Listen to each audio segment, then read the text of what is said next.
Hello again, it's Ryan, Cycling 101. Wanted to go over some stuff today. I just thought would be really good. It's still January, and a lot of you guys are still looking to bring out maybe some new habits and look for maybe a few little bits of direction, how to maybe approach the new year of training, that kind of thing. And so what I kind of developed when I started coaching a while back was kind of the 10 pillars, the 10 pillars of focus that I really think athletes need to, focus in on. And I'll just kind of go over those with you. Training is one, two is mindset, three is nutrition, four is support system, five is the body, six is the plan, seven is recovery, eight is the skills, nine is experience, and 10 is supplementation. So all of these things, super important. I can elaborate for probably hours on end about each of them. But what I wanted to do today was just kind of give you a really quick, like, two things for each category that maybe you could possibly use as stepping stones to kind of open up maybe some of the pillars that you've never really even considered as being important in your overall training. What I find as a coach is that if people will focus in on some of the ones that they aren't, necessarily doing, they can make some fairly big gains fairly quickly. So let me just kind of run down through here. I've made some jot notes that I'll be looking at. So for the training, number one, kind of the best 2 points I can kind of bring up is 80-20, 80% mass, 20% hit. That's kind of the rule of thumb to start. There are times when we go 70-30, and there's times when we go 90-10, that kind of stuff. But if we can start with 80% mass, maximum aerobic function training, and 20% hit, we're on a really good start. And tracking that can be however you want. But yeah, the other thing that I think is really important about the training itself is adding variables.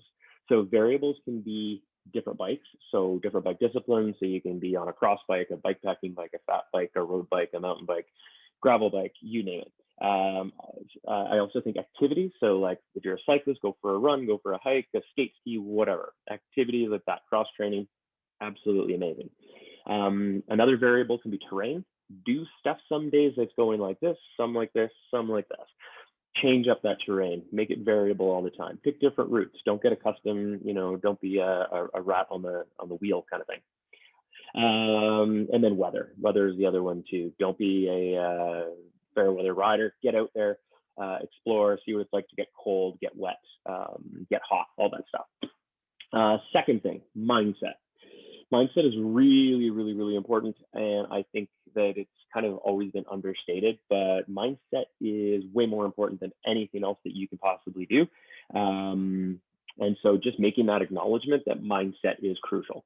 I would say that my second piece of advice would be this trilogy. So Ryan Holiday, he's got 3 great books: Stillness is the Key, The Obstacle is the Way, Ego is the Enemy. I think for athletes, for coaches, for anyone, they're really great starting points using Stoic philosophy and kind of modernizing it and giving you some really great examples and things to work with. 3, nutrition. 2 things on nutrition that are super important. I know that we could go like super deep rabbit holes here, but number 1, gut health. Make sure you got the gut health in check. That's a lot of foods that are fermented and food diversity, that type of thing, to really make sure that you're focusing in on that. Nobody wants a leaky gut, so get in those fermented items and have a wide range of diet. The other thing is to find what's right for you. I am absolutely sick of hearing I'm keto, I'm a vegan, I'm a vegetarian, I'm a whatever, I'm low carb, high carb, no carb, whatever. Find what works for you. No one is the same. You've got your own genetics that you have to work with. You have your own metabolism and so many other variables. So make sure that in that nutrition end, you just find what works for you. But what does work for everyone is really good gut health and hydration. I could throw hydration in there because that's super important too. Support system, super important.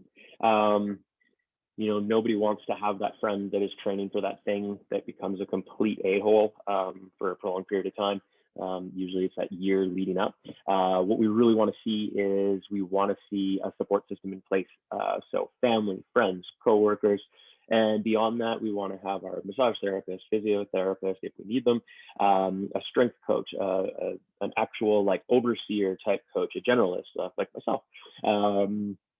That support system is super, super important because they'll be your biggest cheerleaders. They'll pick you up when you're down, prevent stuff like postpartum from major events and things like that. So support system, super important. Number 5, body. With the body, we can go deep on a whole bunch of different things, but 2 really, really, really, really, really big things that I am super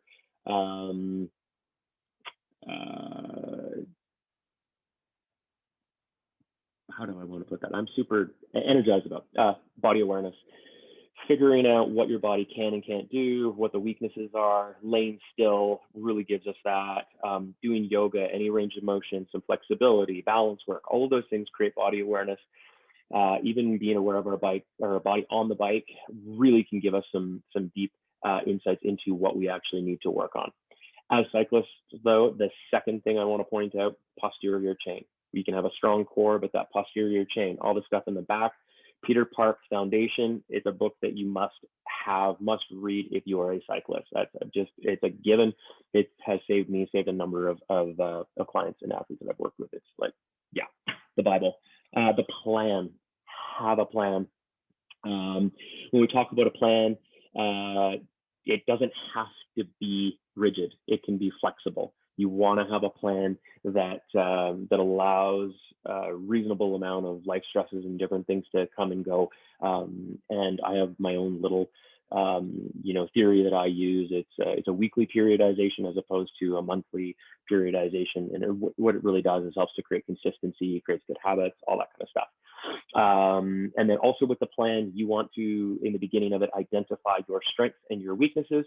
We know that by working on the weaknesses and integrating that into the plan, we can make bigger gains than if we're just solely focused on the strengths. Pretty basic stuff, but really, really important for a lot of people just to kind of have a reminder. Number 7, recovery. Once again, we can go super deep on that, but 2 things that I highly recommend. Number 1, schedule it.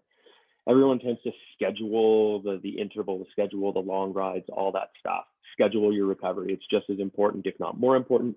So make sure you schedule it. Now that you have it scheduled and it's there, have a zone. That zone is the place where you go, where you can have your noise canceling headphones. You can just have some space to yourself.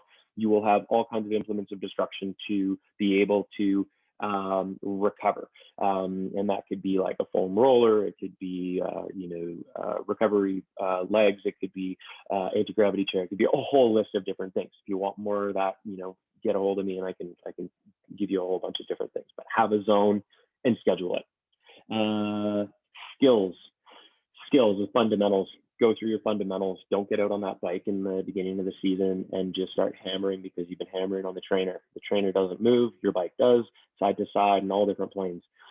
You got to work on your skills. Factor it in at least once a week. And I highly, highly, highly recommend getting a skills coach, getting someone who can look at you objectively on the bike, how you're actually moving on the bike, what you're doing right, what you're doing wrong. That can make some huge gains without having any fitness gains. Think about being able to go downhill 2 kilometers per hour faster. That's so easy, but sometimes it's just body cueing and that kind of stuff. Skills coach, highly recommend it. Number 9, experience. Get outside.